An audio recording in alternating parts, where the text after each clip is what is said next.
Үнэ хэлэхэд маш бага байгаа. Одоо ч гэсэн бага байгаа. Улсад би одоо нэг 50 жил ажилласан хүн. Би улсад 30 гаруй жил ажилласан. 35 жил хүүхдээ ичээд ажилласан. Тэгээд тэтгэвртэй гарсан да.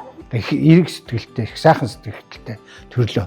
Одоо нөгөө ажилласан жилийнх нь хугацаа улсад хөдөлмөрөө үнэлүүлснийх нь хэмжээгээр одоо нэмэлт хийж өөрчлөлт оруулж байгаад нь одоо баяртай л. Олон жил ажилласан хүмүүсийн тэтгэвэр одоо цөөхөн жил ажиллаад өндөр шимтгэл байсан хүмүүсээс доогуур байгаа бол бас би бас эмзэглэж явдаг.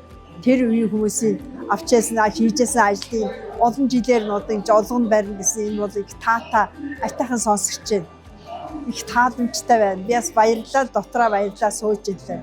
Хөдөлмөрөө үнэлүүлээд шудраг тэтгэвэр авах гэж бодож байна. Тэрийг дэмжиж Өөрчлөгдөх юм байна гэдгийг ойлгож байна. Яг цаг үе олсон те юм шийдлэр на гэж харж байна. өндөр сэтгэлтэй байна. Ахмадынхаа харж үзэн янз бүрийн юм хийж байгаа би баяртай байна. Би энийг одоо дүүрэн дэмжиж байна. Маш их бас ихтгэл хандлага байна.